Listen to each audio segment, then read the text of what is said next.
And the obstacles don't end at just receiving medical attention. Many rural residents are uninsured, and once they leave the ambulance, the bills start rolling in.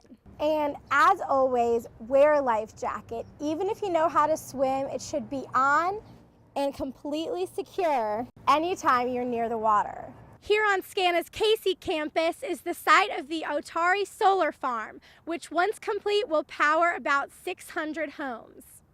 At the beginning and end of the program, participants are measured in 7 health outcomes, including waist-to-hip ratio, body fat percentage, and a blood pressure test. But it's not just about internships. Students at Discovery Day present on co-ops, study abroad experiences, undergraduate research, and more. That means there are 377 of these posters in the Russell House Ballroom today.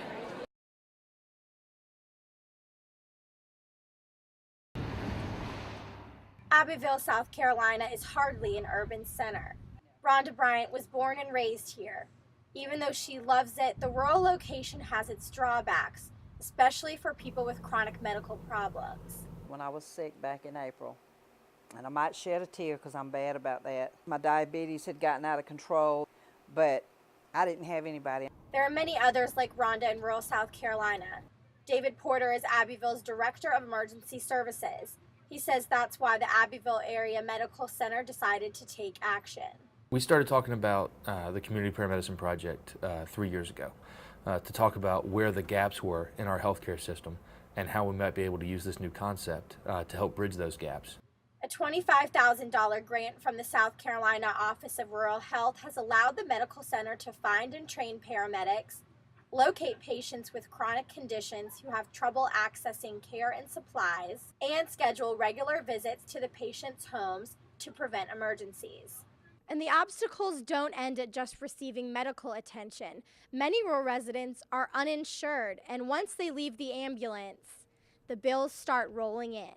A lot of folks simply didn't know what the process was to apply for Medicaid. So simply kind of offering them some encouragement and showing them the way to go about doing these things has led to a lot of folks here in our community being qualified. The South Carolina Rural Health Research Center has been helping Abbeville compile data to track the program's progress. The Research Center's Dr. Kevin Bennett says the results speak for themselves. We anticipated emergency department use to go down, inpatient use to go down. We didn't anticipate it to go down this quickly. Emergency room use went down, I think, about 65 to 70% within the first 6 months. But the facts and figures cannot capture the impact it has on individuals being helped. And we're all, not promised tomorrow, none of us. So, I'm grateful for the help. It makes me feel good when they come out and to, like I said before, to know somebody cares. Even the program's medical professionals have felt a change in the community. It puts a pretty big smile on your face. It's a feeling of that you've accomplished, your goal. Sarah Ferraro, Carolina News.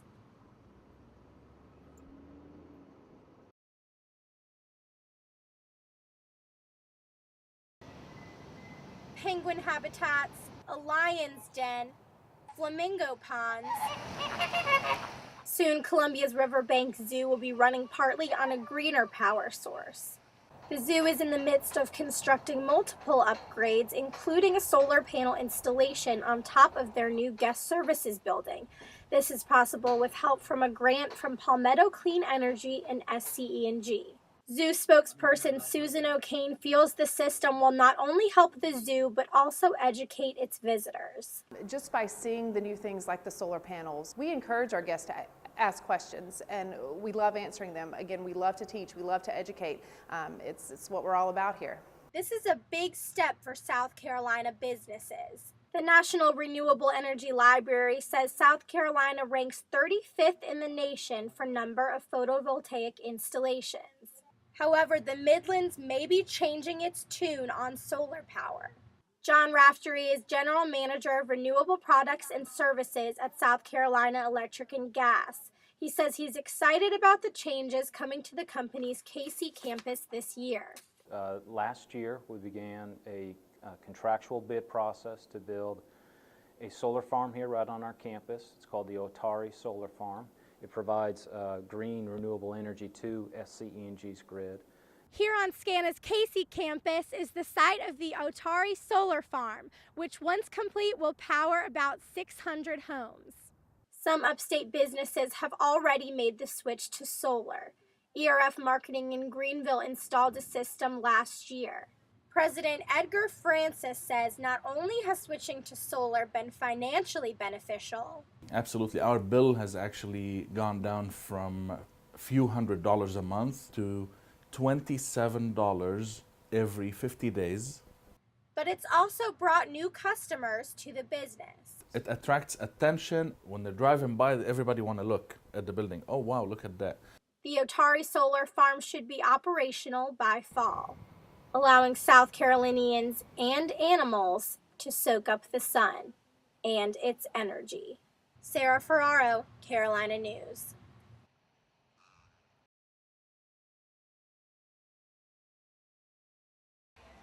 At only 4 years old, Crystal Hewitt's daughter Ellington has already overcome serious physical challenges. She was born with spina bifida, so most kids that have spina bifida are like in a wheelchair, they can't walk, they can't do anything. But with the help of USC's largest student-run philanthropy dance marathon, Palmetto Health Children's Hospital has made a difference for the Hewitts. We have had surgeries and stuff like that, and we could not feel more comfortable in a place that we know she's going to be well taken care of. And Ellington has surpassed expectations. Today, she's 4 years old and she's walking and she's doing all the things she said she couldn't do. Participants danced for 14 hours straight, and one event organizer, Molly Rigotti, says it's worth the workout. Palmetto Health Children's Hospital treats 80,000 children every year. I mean, that's as many people that fit in Williams-Brice Stadium. That's a ton of people. Their motto explains why the event is so popular. So FTK is for the kids, because at the end of the day, everything we do for the kids. You might be able to hear it right now. They're screaming FTK. You may have seen the letters around campus, and even Ellington wore the FTK trend. And I have a tattoo. This year, the fundraising goal was $500,000, which they exceeded by over 1,000. A feat Ellington couldn't wait to go celebrate on the dance floor. Can you take this off? Sarah Ferraro, Carolina News. Of course.